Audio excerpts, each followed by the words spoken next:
Bertemu kembali di podcast Cakap-Cakap Perusumu TV dari lantai 15 Reskondo Jalan Tembakau Deli, Medan. Dalam episode kali ini kami hadirkan seorang politisi senior, tokoh juga di Sumatera Utara, anggota Dewan Perwakilan Daerah atau senator di tahun 2004 ke 2019 dan sekarang menjadi calon anggota DPD, sudah terdaftar resmi di DPT untuk pemilu legislatif tahun 2024. Beliau adalah Dr. Perlindungan Purba SHMH. Apa kabar, Pak? Baik, Bang. Oh iya. Pak Perlindungan ini saya lihat di media sosial aktif juga ya, termasuk di TikTok. Kemarin ada konten bersama dengan Pak Kapolda. Pesan moralnya adalah, ini kita sama-sama tokoh, tetapi kita biasakan seperti masyarakat biasa, sama artinya. Ya mau mengantri, ya kita punya ya humble lah, rendah hati gitu. Jadi pesan moralnya itu bagus sekali di konten itu saya lihat. Gimana? Memang suka bermain-main di medsos sekarang, Pak Perlindungan ya. Ya, jadi saya pikir terkait tentang medsos ini adalah satu sarana yang harus kita memahami. Betul. Saya termasuk gatek loh, Bang. Oh ya, tapi mantap juga itu Ya, kontennya. terpaksa belajar. Belajar, beradaptasi ya, Pak ya. Karena itu adalah hal yang bagus yang bisa kita sampaikan kepada masyarakat. Karena bagaimana masyarakat itu ingin tahu Ya. bagaimana sebenarnya apa kegiatan kita. Apalagi di zaman sekarang ini, kalau masyarakat tidak tahu, dia bilang, wah ini pemain baru nih. Ya. Artinya pekerjaan-pekerjaan kita sekarang sudah terekam secara digital ya. Ya. Dan menurut Pak Perlindungan efektif nggak itu medsos itu untuk paling nggak untuk mensosialisasikan kira-kira pikiran kita, pekerjaan kita di lapangan ya. Apalagi sekarang kan Pak Perlindungan sudah berniat kembali untuk mencalonkan diri jadi anggota DPD ya tahun 2024-2029 gitu kan. Walaupun sebelumnya kemarin kan sudah bekerja juga untuk rakyat Sumatera Utara. Cuman ingin dilanjutkan lagi nih untuk periode ini. Gimana Pak Perlindungan? Ya, jadi kita memahami bahwa keberadaan daripada medsos ini kan sudah ada disruption di bidang media. Ya, digital ya. Nah, dari yang tertulis cetak-cetak ke digital. Ya. Dan kita nggak tahu lagi nanti nih intinya apa gitu ya. Mungkin dengan sentuh udah nampak bisa tengok-tengok orang gitu. Ya. Tapi intinya adalah bagi saya dalam teori komunikasi itu siapa yang mengirim, Ya. isinya apa, Betul. dan siapa yang nerima. Ya. Dan yang paling penting juga kontennya, waktunya kapan? Ya, waktunya kapan? Apa efeknya ya? Iya. Itu teori komunikasi apa itu? Pada paling dasar dan prinsipil itu ya. Saya bukan program studi, nggak pernah belajar komunikasi, tapi baca koran. Baca ya. Dan banyak ilmu yang didapat dari sana. Dan ini praktis kan, Pak? Iya. Pak Perlindungan 2000 kita bicara sekarang lah ya konteksnya 2024-2029. Kira-kira keinginan apa lagi untuk kembali ke dunia politik ini? Sebenarnya kan banyak juga sih, publik belum tahu nih. Pak Perlindungan sudah 2 periode juga tahun anggota DPD. Ya. 3 periode ya anggota DPD RI ya. Sebenarnya perbedaan DPD RI dengan anggota DPRD itu apa sih Pak? Kira-kira yang bisa dijelaskan secara, ini kan bagian dari edukasi politik kita juga kan, karena banyak pemilih muda sekarang kan tahun 2020. Ya, jadi kalau kita memahami DPD itu adalah Dewan Perwakilan Daerah. Dewan Perwakilan Daerah. Dan itu adalah lembaga negara. Iya. Sama dengan DPR. Iya. Nah, perbedaannya DPR ya, bukan DPRD. Oke. DPR sama DPD sama-sama persamaan dulu. Itu dipilih oleh rakyat Ya. dalam pemilu. Dan kantornya di Jakarta Senayan. Iya. Mitra kerjanya adalah pemerintah pusat, kementerian. Dan bisa juga pemerintah daerah, Ya. provinsi, kabupaten. Nah, Ya. tetapi spesifik tentang DPD ini, DPD ini mengurus soal kepentingan daerah. Jadi ada beberapa masalah pendidikan, agama, dan terakhir kita juga soal pemekaran daerah ya. Ini paling penting ini. Dewan Perwakilan Daerah. Ya. Nah, oleh sebab itu saya melihat bahwa perbedaannya kalau DPD ini bukan partai politik Ya, bukan datang dari partai politik ya. dan dia individual dan orangnya hanya 4 orang satu provinsi.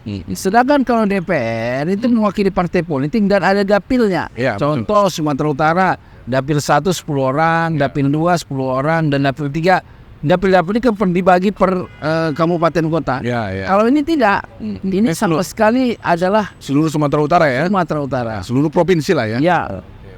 Dan persamaannya lagi sama-sama mempunyai hak budget, Ya, ya, ya. Hak kontrol. hak kontrol dan hak untuk membuat undang-undang. Ya, legislasi. Tapi di dalam operasionalnya, nah ini yang masih perlu belajar. Karena memang DPD itu belum banyak berperan. Ya, ya, ya. Di dalam membuat undang-undang aja belum ya. Saya pikir belum ada lah yang keluar inisiatif daripada DPD. Walaupun kami waktu saya anggota DPD tahun 2004 sampai 2019, kita pernah mengusulkan rancangan undang-undang energi terbarukan. Rancangan undang-undang energi terbarukan. Ya. Tapi belum berhasil juga. Jadi kita membuat Itu inisiatif ya dari DPD. inisiatif DPD kita serahkan ke DPR. Udah sampai DPR udah selesai. Sedang dibahas mereka lagi. Nah sekarang menjadi hak inisiatif dia lagi ya nggak apa-apa. Silahkan. Yang penting kita udah pernah berbuat. Kenapa? Karena masa mendatang kita akan menghadapi 3 masalah besar. Ya, ya, ya, ya. Pertama masalah energi, kedua masalah makanan food, yang ketiga masalah air atau water. Air ya. Ini harus benar-benar dikendalikan oleh pemerintah. Tentu infrastrukturnya adalah perundang-undangan. Dari basis itu nanti kita akan bergerak untuk apa? Untuk apa program-program yang lebih detail ya gitu ya. Iya, iya. Dan inilah yang salah satu. Cuma ya tentu karena DPD ini kan ya akibat reformasi baru 20 tahun lah. Sekarang lebih kurang. Ya, ya. Jadi dia perlu untuk terus aktualisasi diri. Walaupun pernah tempoh hari kita mengusulkan adanya amandemen nomor 45. Ya, ya, ya. Yaitu supaya ada peran DPD. Jadi bukan dapat membuat undang-undang, tapi membuat undang-undang. Sekarang di situ masih dapat. Dapat. Bisa nggak dikasih juga. Nah, jadi itulah dinamikanya. Iya, iya. Padahal sayang juga ya, karena tiap provinsi itu sudah mengutus 4 orang terbaiknya lah ya, 4 politisi terbaiknya untuk ke Senayan gitu ya. Paling nggak untuk memperjuangkan daerah kan harusnya bisa jadi. Dan untuk menjadi anggota DPD nggak mudah loh Bang. Ya. Kalau Sumut kemarin paling rendah teman kita itu 495.000 495.000 ya. Suara yang harus dikumpulkan. Ya. Kalau DPR mungkin cukup 200.000 kan. Betul. Tapi begitulah. Ya. Makanya ini banyak juga memang desakan-desakan untuk menguatkan kembali peran DPD ya, atau senator ini ya. Tapi kita harus memahami juga kenapa masyarakat belum bisa menerima dan DPR belum bisa menerima. Mungkin karena belum dirasakan manfaat langsung. Dan yang kedua, ya biasalah matahari mana mau dia. Tapi posisi anggota DPD juga anggota MPR ya. Ya.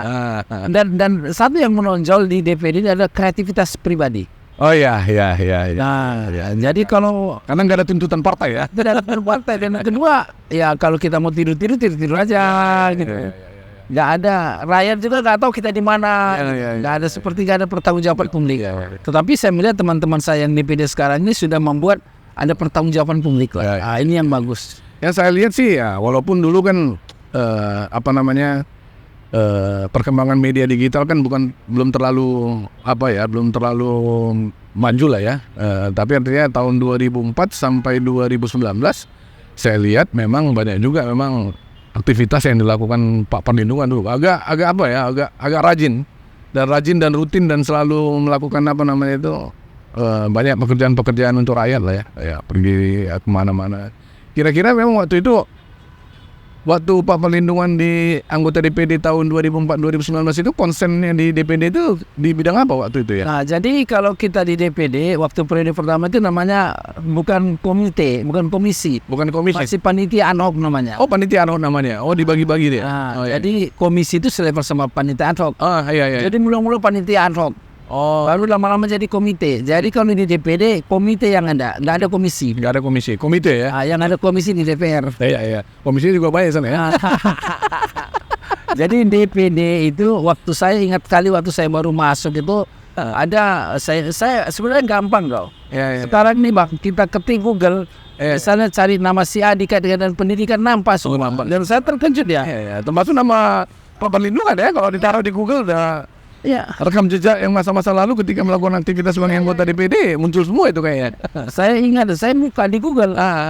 Anak TKI. Saya pernah ke Sabah itu Oh ya, tanggal 26 bulan 11 2008. Kami buat pansus khusus tim panitia Poja namanya. tim Poja. Pokja, ya kelompok kerja. Anak TKI yang di Sabah. Oh iya. Ada lebih kurang 24.199 anak-anak TKI yang nggak sekolah. Oh gitu ya, anak TKI dia. Ya, ini di Sabah. Iya, hampir 25.000 orang. Hampir 25.000. Oh iya. Wah, dan kita berhasil. Iya. Kita ke lapangan. Kita bertemu dengan orang tua TKI. Dan dengan kementerian, nah sekarang sudah dibuka sekolah. Nah, jadi dipadukan antara pendidikan formal dan informal. Oh iya. Itu sudah berhasil. Jadi anak-anak TKI itu waktu itu temuan-temuan tim DPD termasuk temuan Pak Perlindungan waktu itu anak-anak itu nggak sekolah di apa? Jadi mereka Mereka hanya menunggu orang tuanya aja kerja di rumah gitu ya. yang kedua, ini juga ada masalah di sana kemarin. Ada orang yang mengatasnamakan membuat pendidikan formal, dikeluarkan ijazah, ternyata tidak terdaftar ke Kementerian Pendidikan. Abal-abal ya.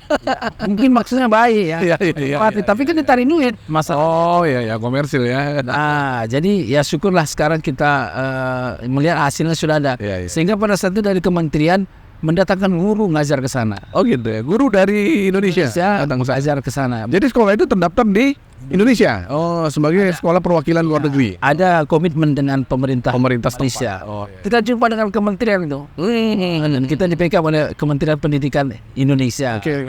Jadi itu sejarah-sejarah, dan ada lagi nih tentang listrik Nias loh. Listrik di Nias. Ingat kalian aku tanggal 5 bulan 4 2011 Oke. waktu ujian nasional mati listrik Nias. Ujian pakai lilin lah mereka. Masalahnya kan Tapi teman lah, kan siang. bukan masalah kan elektronik pemeriksaan. Oh gitu ya. Bisa dong. Oh iya. Nah, ternyata pada saat itu ada masalah, yaitu ada kontraktor gak dibayar PLN Oh. mesinnya, ini matikan gitu. Jadi ada sejarah-sejarahnya lah. Jadi nggak bisa disalahkan siapa, mungkin ada agreement lah. Iya. Dan ada juga yang menarik itu pada tahun 2008. Nah, kita bersama Pemko Medan mengendorse merubah Kampung Keling menjadi Kampung Madrasah. Oh, Kampung Keling menjadi Kampung Madrasah. Semua itu Bang. Iya. Kita Pak undang media nasional, Kompas. Ya dibuka, jadi di stop angkot, dipasang. Sesuatu yang spektakuler juga kan, Iya. karena itu nama kampung itu kan sudah hampir ratusan tahun itu kayaknya ya. Dikasih nama itu ya. Dan ada lagi waktu kita menolak ujian nasional. Nolak UN. Nah, itu tahun 2008. Wah, itu seru Bang. Sorry ya. Karena dianggap tidak apa Pak penolakan itu.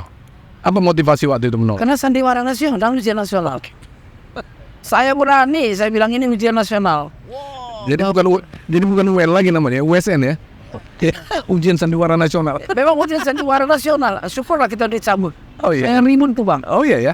Loh, soalnya pemerintah rupanya mengalokasikan banyak dana. Iya. Buat kertas biar ujian. Betul.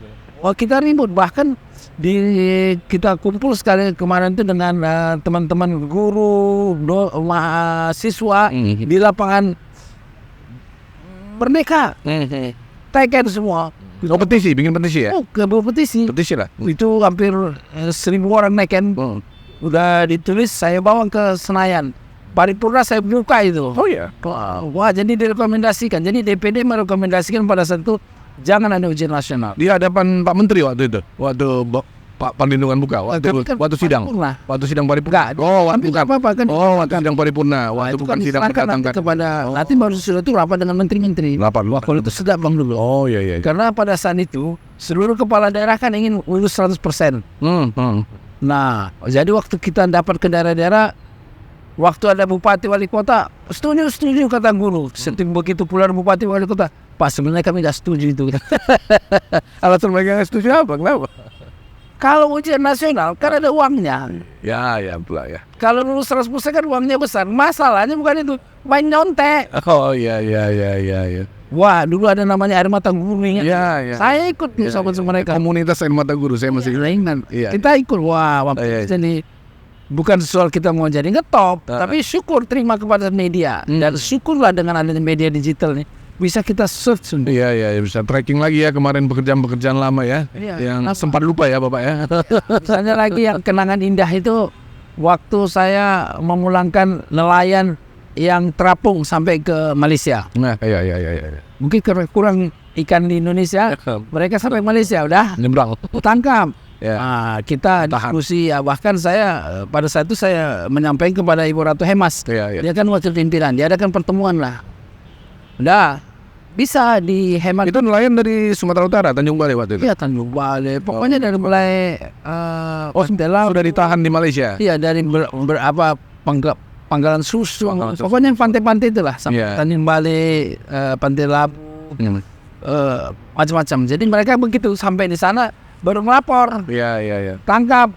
Dia akhirnya melanggar. Itu apa perlindungan sebagai negosiator di sana untuk Ya, kita hanya mengingatkan kepada mereka. Nah, ya walaupun kadang-kadang nggak enak juga. Setelah pemilu satu pun nggak milih saya. Nggak apa-apa lah. Nggak masalah. Yang penting kan kerja untuk rakyat kan Pak ya. Sudah kelihatan juga tracknya di Google kan.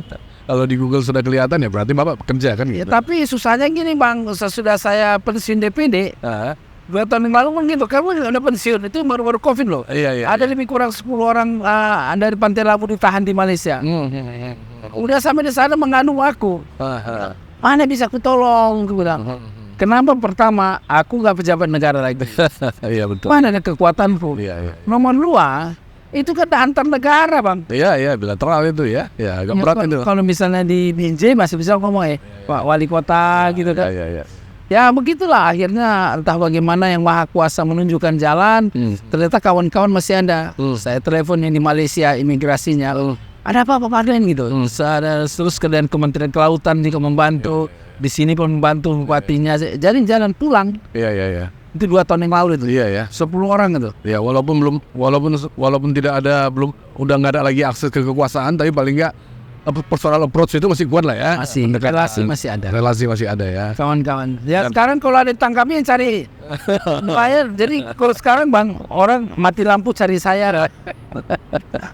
Nelayan ditangkap cari saya. Semua aksesnya personal ya. Rusak jalan. Masyarakat yang datang. Ya, saya kan nggak serba bisa. Kayak kemarin ada satu desa di Karya 7. Baru 2 bulan yang lalu. Jadi rupanya karena itu daerah Deli Serdang, ada tiang listriknya. Iya. Udah mau roboh semua. Malum lah. Karena nggak ada kabel yang baru, mau ditambah nggak ada. Jadi udah bikin surat orang ke PLN begitu lama. Nggak berhasil. Dikasih tahu sama aku. Langsung ku komunikasi sama OJM PLN. Sorenya turun. Udah diganti tiang listriknya 3 biji. Oh gitu langsung ya. Langsung. Kalau kita kerja langsung Bang. Masih sakti juga nama Pak perlindungan berarti. Bukan masih ada kawan.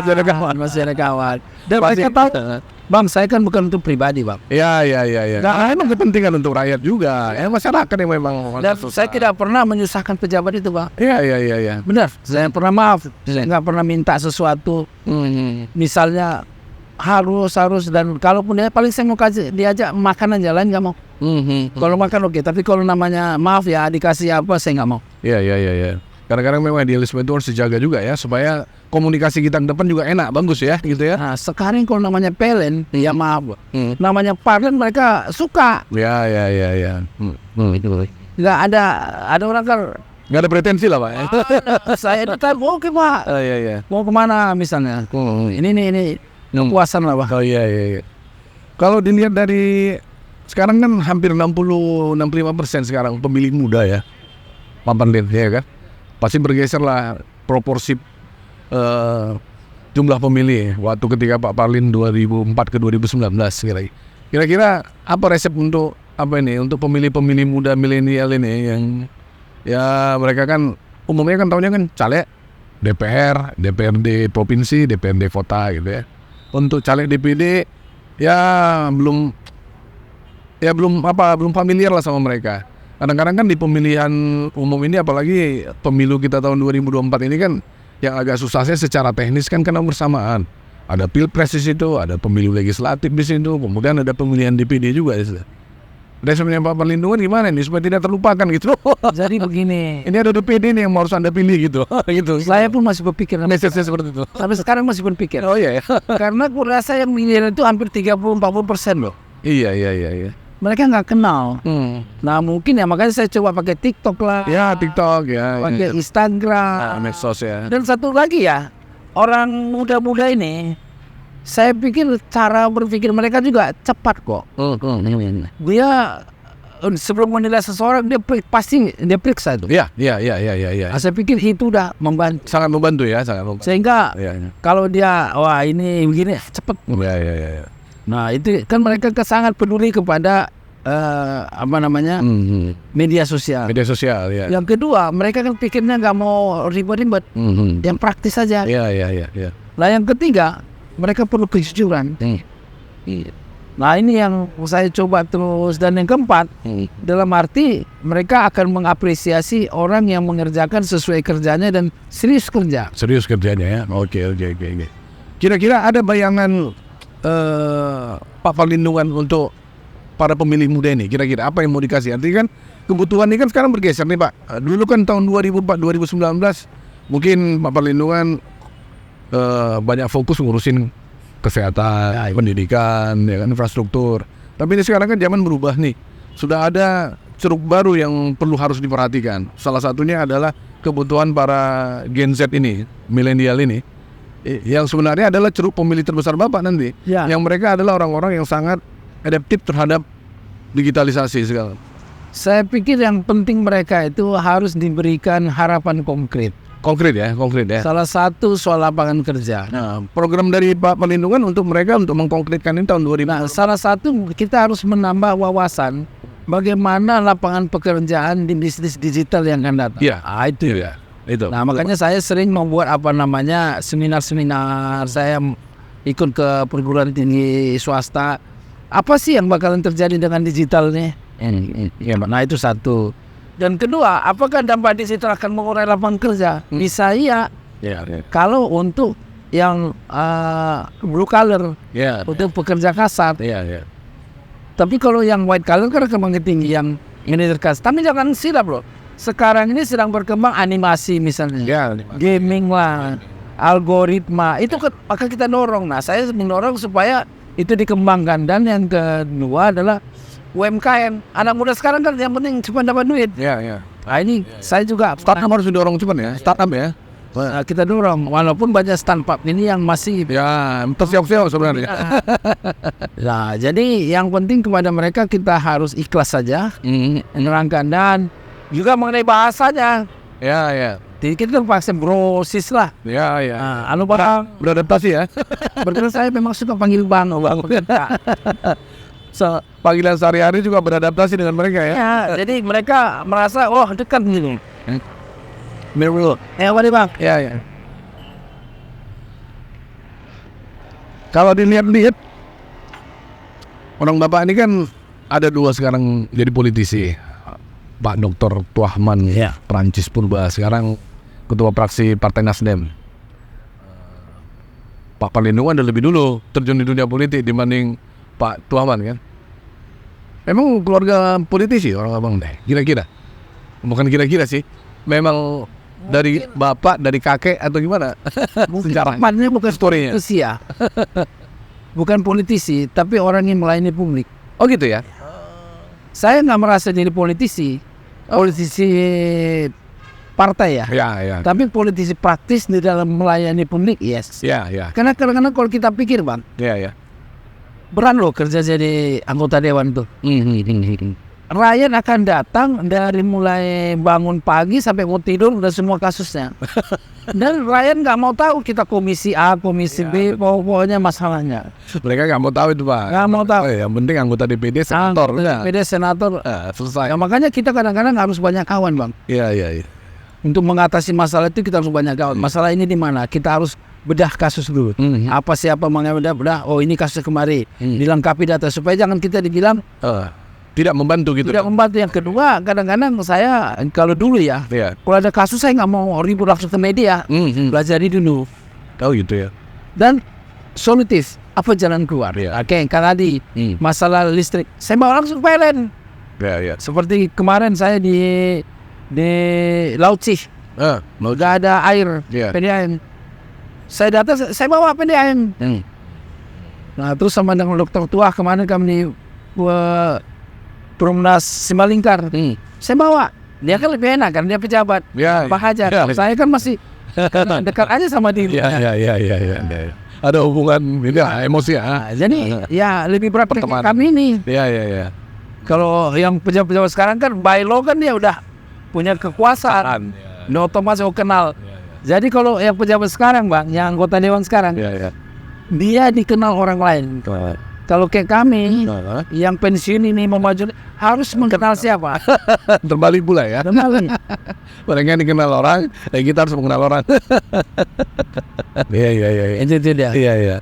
Tapi memang iyalah sangat penting lah memang ketika memang ada persoalan, karena memang gimana pun muaranya kan ya, kalau abang bilang politisi praktis, ada politisi partai ya kan ya.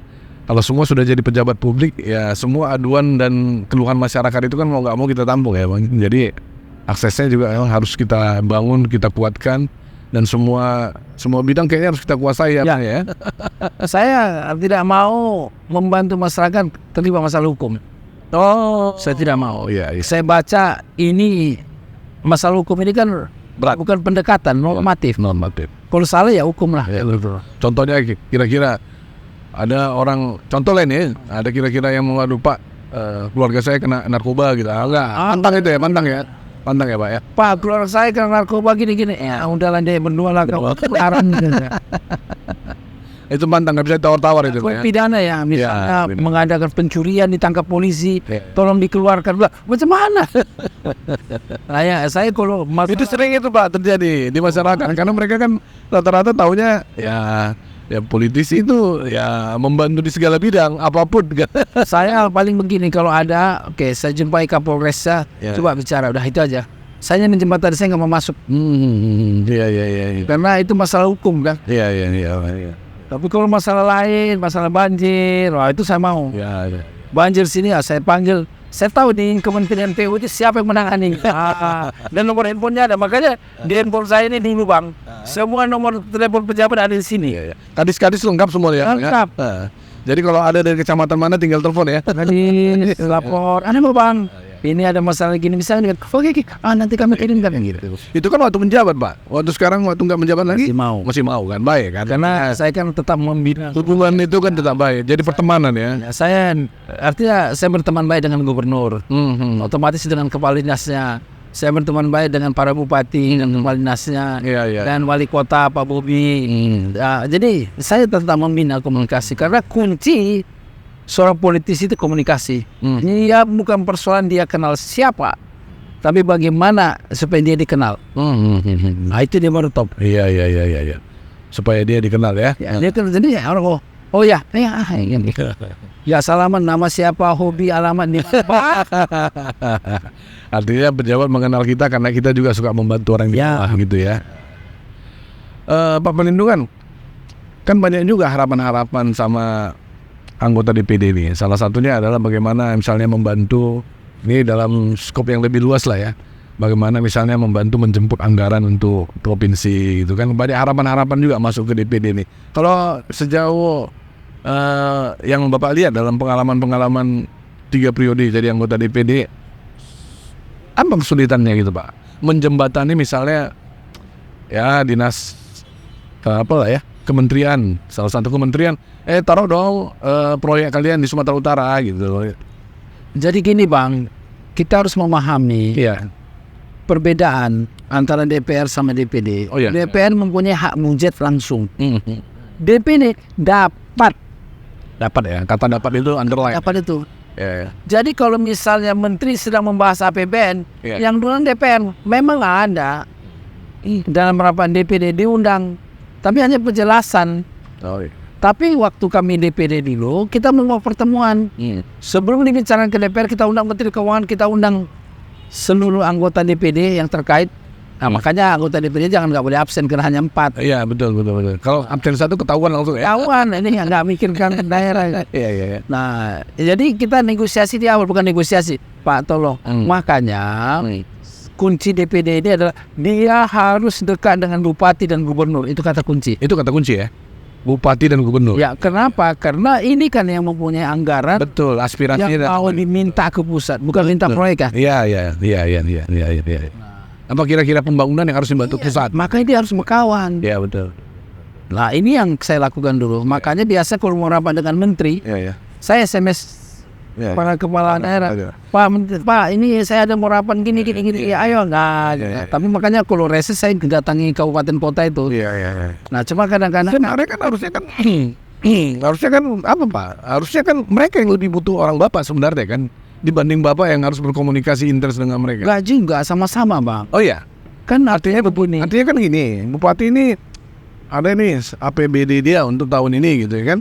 Dia kalkulasi, hitung-hitung ya ternyata nggak cukup untuk membiayai salah satu proyek pembangunan. Bagaimana misalnya itu bisa jadi dimasukkan ke dalam anggaran APBN pusat. Saya mau katakan dua belah pihak deh. Dua belah pihak ya. Anggota DPD ini juga harus mau dengan rendah hati Datang datang ke bupati wali kota, bukan minta proyek. Ya.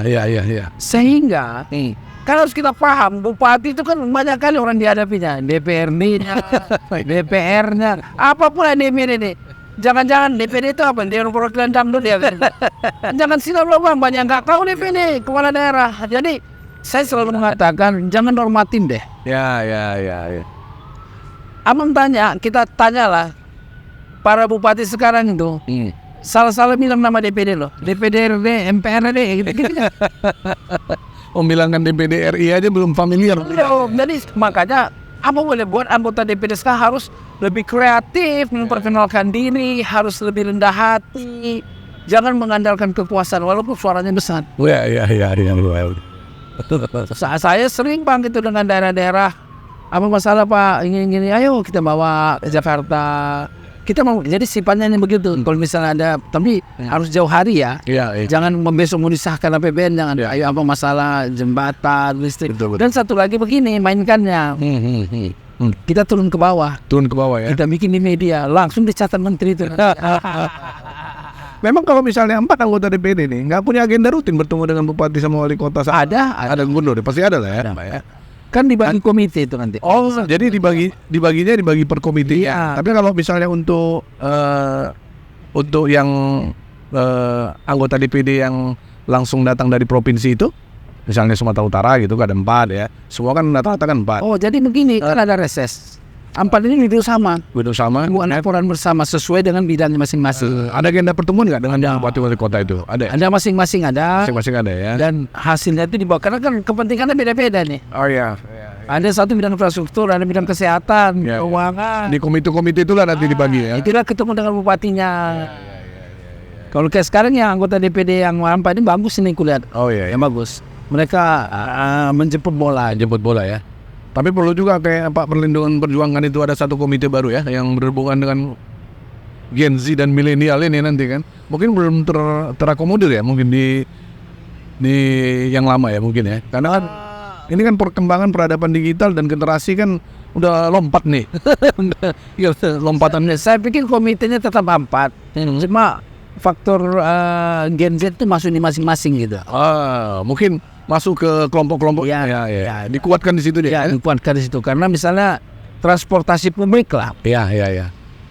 Kalau kita ke Korea itu berapa menit lagi bus mau datang sudah ada. Udah bisa kita lihat di halte di sini ya, tunggu dulu gitu. Tapi nggak bisa kita salahkan, anggaran kita kan terbatas, Bang. Iya. Nah, jadi perlu kemampuan daerah. Saya menyarankan begini, kalau bisa nih setiap kabupaten kota atau provinsi ada menteri keuangannya masing-masing. Bisa membuat perencanaan. Sehingga mereka tahu, oh ini uang kita berapa mau keluar, berapa masuk.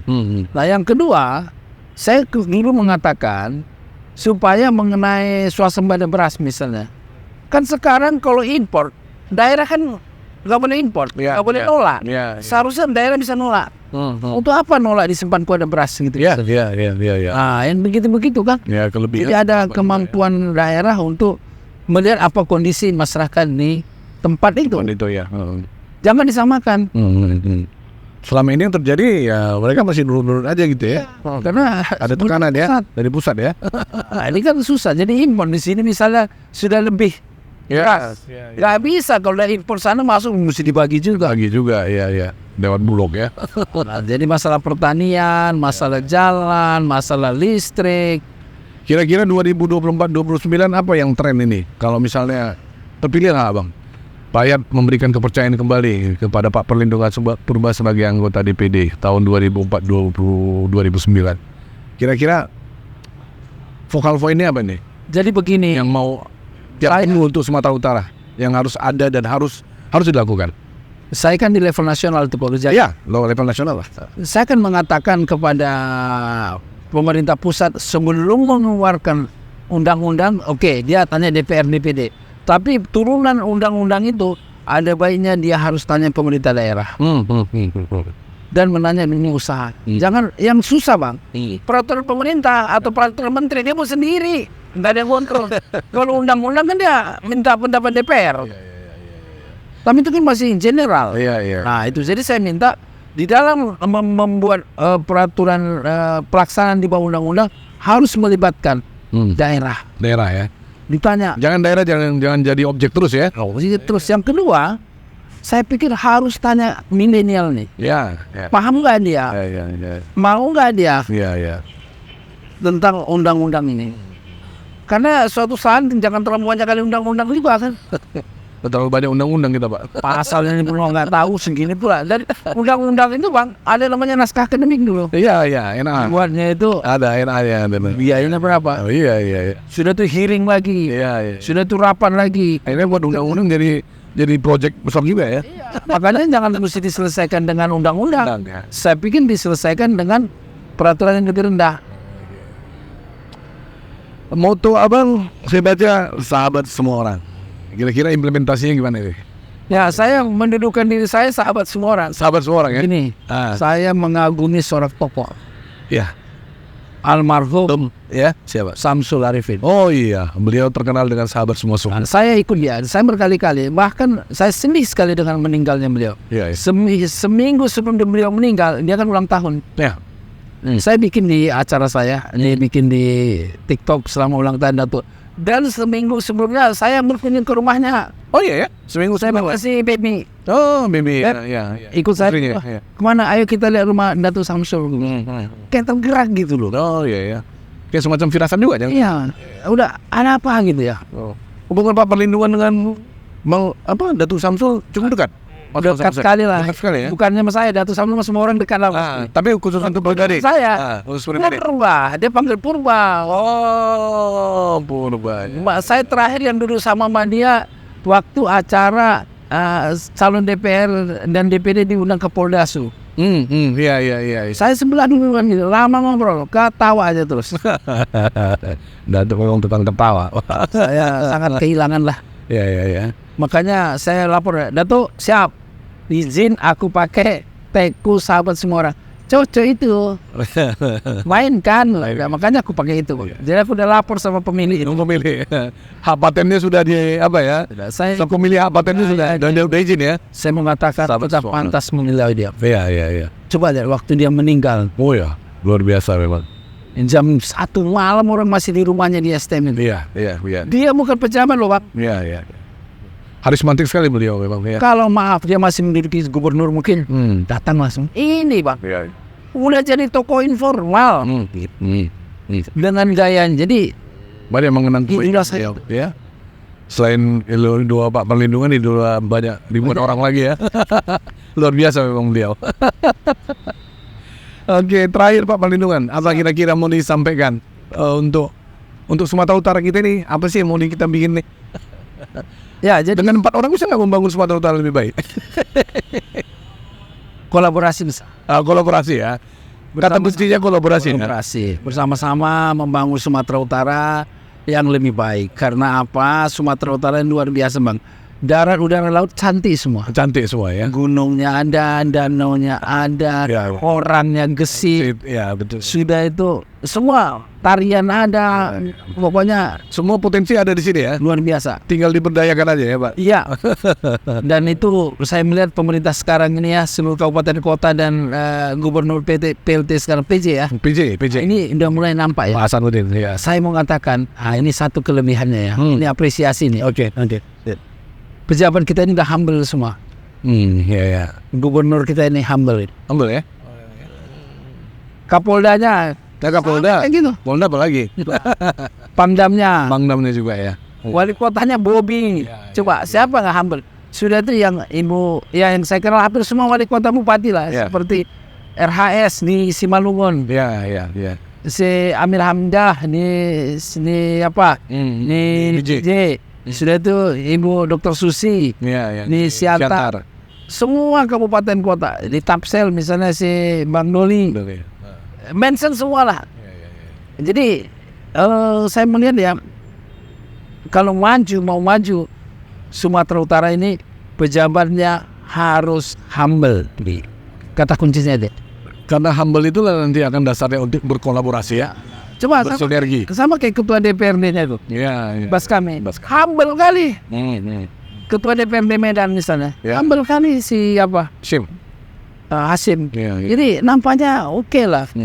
Karena apa? Jabatan itu hanya sementara, Bang. Ya. Tengok Haji Samsul Arifin, enggak gubernur juga coba. Ya. Beludak manusia ya sampai jam sampai itu. nih dini hari ya. Ya, saya datang saya sabar gitu. Padahal apa nah ini? Terima kasih Pak Perlindungan atas waktunya.